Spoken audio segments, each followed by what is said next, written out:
Welcome back to Goshen Prepping, everybody. Violence is on the rise. We knew it was going to happen. It's inevitable.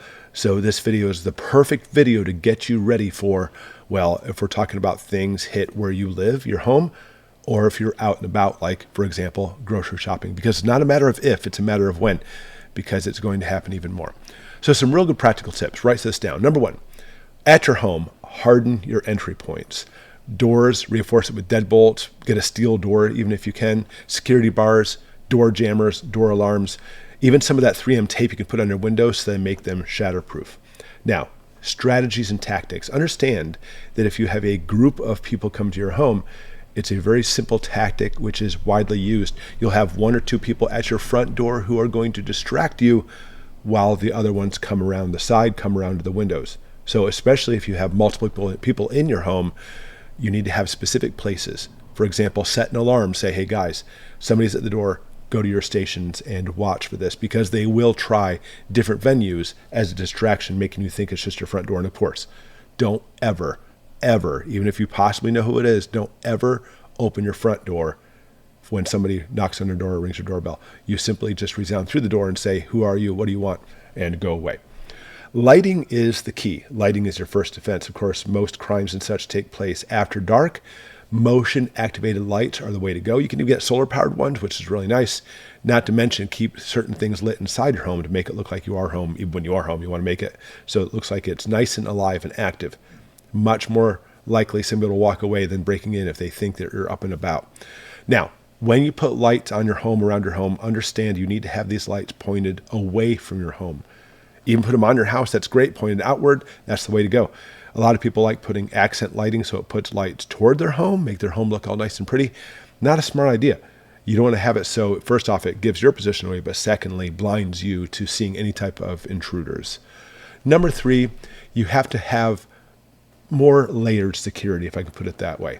You can't simply just rely on locking your door, but some types of camera systems, some types of alarms, motion sensors, even the best thing is a dog.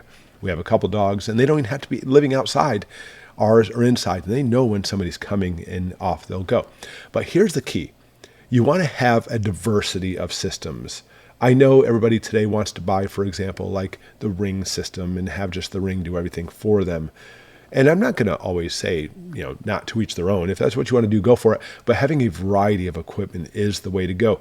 Everything from driveway alarms out in the driveway to having security cameras, backup cameras, battery-powered, solar-powered cameras, not to mention alarm systems themselves, even with just tripwires.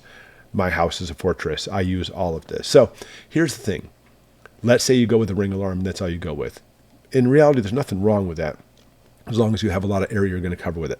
But then they'll take the good old Ring sticker and put it on their door, or whatever security system you have, like ADT, for example. They'll stick it on their door or on the window.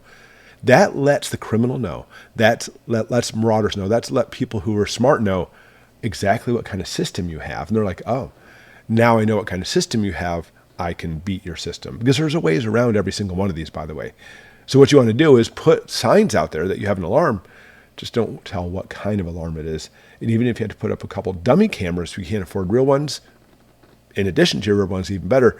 And so that way it looks like you do have a fortress like my house is. In your house, you need to shoot for having a safe room or a rally point. I'm not simply saying go back to one of those things where you have a hardened fortress safe room inside your home. Those do work well, but they, again, cost a fortune. How about you have a rally point, possibly a couple rally points? And what we use in our family, I won't use the words, we have keywords, we'll yell, Petunia. That's not the keyword. And that tells everybody to go to some specific rally point. The rally point needs to be safe and secure, a place that you have weapons, a place that you can fall back to, kind of like an Alamo, think of it that way. But then also a way to get out too with multiple exits.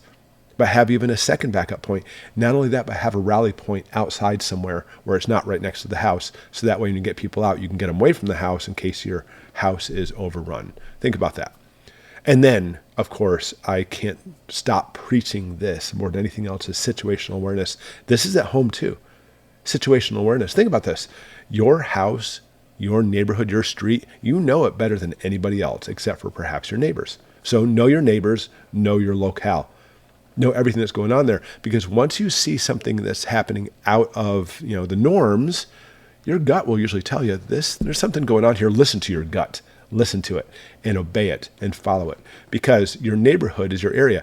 Because if you do have an infiltrator or a group of marauders, they don't know your neighborhood, so you already have the advantage. All right, that's at home. Let's talk about a couple things when you're out in public, because obviously you're going to have to, well, maybe not, but you're probably going to have to go to the grocery stores to pick some stuff up or pick up little Junior from daycare, whatever the case may be. First off, situational awareness. You need to stay off of autopilot. That's what we as humans love to do. We love to overdose with too much caffeine, get an electronic device, and now suddenly we become a mindless zombie as we just kind of walk around. Stay off of that. I'm not saying don't have coffee. Coffee, even medically speaking as a doctor, helps you prolong your life. Coffee is a really good thing. But you know how it is when you drink too much of it. You get into a phase. You don't want that. Put your phones away. Keep them away. Keep your head up. Always looking around. Knowing the exits. Knowing the closest exits. And even tell yourself, if something happens, that's the exit I'm going to use. It's not simply just knowing the exits, but having plans what you want to do. When I go anywhere, I survey all the time. I look at practically every single person. I'm always watching around. My wife's the one, like grocery shopping on autopilot, looking at her phone or checking her list. I'm the one that's her security detail watching everybody. And the only beautiful thing about today's day age with cell phones is everybody's on them. So when you're walking through the grocery store, over 90%, like 95% of the people are glued to their phones. They are completely oblivious, just walking. That's great for us because we have to look for outliers. That's what you should always look for, by the way. The outliers are somebody, you don't quite belong. Or even more so, you're not on your phone and you're looking back at me. What's happening here? You need to question those things and always look at that, because your area, you are responsible for you and your family. And even those people around you, you want to have a good community. Avoid becoming a target, of course. I mean, I was even told as a kid, and I relate to my kids now, don't flash your valuables. Oh, you just made $20. That's great. Hide it, put it away. Don't wear things that make you stand out, especially in dangerous areas. Now, this is talking about when Rome doing as the Romans. We're talking about gray man here. So you go to a high-end grocery store. How about a high-end retail store? It might be better. And everybody's wearing bling bling and nice designer clothes and stuff. That's a different story. But if you go to Walmart, it's not the place to be wearing your tuxedo. Wearing your jammies, your onesie is actually more realistic for Walmart, isn't it?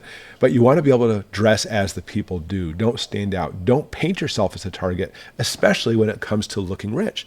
And I know a lot of rich people that some of them have this mindset of, I just want to appear wealthy, so they have the ridiculous high car payment for their whatever car may be, so they can drive around and look important. I mean, maybe that's you. I hope not. But if that's the case, time to stop looking rich, especially when crap hits the fan. As this violence continues, you are painting a big target on your back when you go to Target and go shopping. Trust, distance, and barriers. This is the key. In my martial arts studio, when I teach Krav Maga, the best defense as far as fighting goes is not to get in the fight in the first place. If you see stuff happening over there, don't go over there. Human nature is go over there and watch. Human nature is get your phone out. Human nature is even take your kids. Look, kids, they're fighting over there. Isn't that fun? It's weird how people do this, because people arguing will lead to fighting, will lead to fist fighting, will lead to weapons coming out, which may be a firearm, and you're standing there now with a kid. Not the smartest move. Stay away from that. Don't be crazy. Just get out. You don't need to watch. Watch it in the news later if you need to, but stay away from these areas. Be the first one to and get away from it. Of course, number 4, everyday carry items. I've made videos. You can research it in my channel, but everyday carry stuff, I call it my bat belt. I have so many different things, but all the things are concealed, by the way. You may want to consider everything from a flashlight to a whistle to pepper spray to a firearm, any type of thing that might be illegal in an area. Check with legality. That's my official term on Goshen. You have to be illegal where you're at. So when I go out, I have all my stuff with me, a knife, a weapon. I even have my tactical pen. I have a lot of stuff that I carry with me at all times. But here's the key. Don't let people know you have that. And I'm all for constitutional carry. Don't get me wrong. I'm 100% for it. But I am the person, and hopefully you adopt this attitude too. Let me know in the comments below if you're like me, where you know what? I'd rather make it so it's hidden, so that way people don't know. Because if somebody goes into a rob store and they see 10 people and no people are armed, you're one of those who's not armed, well, guess what? You're not a threat to them. Therefore, they're more than likely to turn their back on you. Keep that in mind. So literally, at the grocery store yesterday, Ashley and I went grocery shopping, and there was a guy behind Ashley at the checkout line. again, I look at everybody, I see everything's going on, and he's one of those typical guys, and I'm not necessarily knocking this, but they kind of want to look, I always heard that they want to look intimidating. So he's got the typical black shirt on with writing on there, and he's got the black cap, and he's trying to look all scuffy, like, you better fear me. And sure enough, in his pocket, I can see a firearm sticking out of his pocket. So he can grab it quickly with a handle. That's great. Why are you carrying it so people can see it? Now, granted, 95% of people won't see that firearm, but I did very clearly. If I wanted to, understand this is what I can do military-wise and also in my martial arts, I could take that from you. In a second, it's gone out of your hands. Don't even let people see it. But here's the worst part. He had no situational awareness. I sized him up and down numerous times looking at him like, I was even thinking, are you even going to look at me sizing you up? No, he's just staring off into oblivion. And that's the problem, isn't it? Because we think the firearm's going to save your life. You think that, where you may not even train through it with it. You may not even train for situational awareness. He would actually have something smack him in the face and be like, hey, what's going on? And not even realize it's time to use that weapon. It blows my mind. Don't be that person. Situational awareness. And again, if you're going to have a weapon, don't let people know you have it. That's why the whole thing as far as brandishing is so dangerous. Brandishing is, look, you better get back. I got this. Yeah, obviously you're doing this because you don't know how to use it. All right, finally, have a buddy mindset. I stress this all the time. It's community. It's community. It's always safer to be with someone. It's even safer to be with a group. Even if you have a few thugs who want to mess with people, they're much less likely to mess with you and your group with the bigger the group. And hopefully your group can protect yourself if that's the case. All right, I hope this all helps. Because unfortunately, this day and age and this time we live in is very dangerous. I want to make sure you keep safe. I want to make sure when you go out or at your home, you're able to make it so you do not get yourself or your family in harm's way. If this video had some help to you at all, please give me a thumbs up. I appreciate it. And always subscribe. But even more so, follow along. That's what we do at Grocery Prepping. We have Carpe Diem. We're doing this to have a better tomorrow.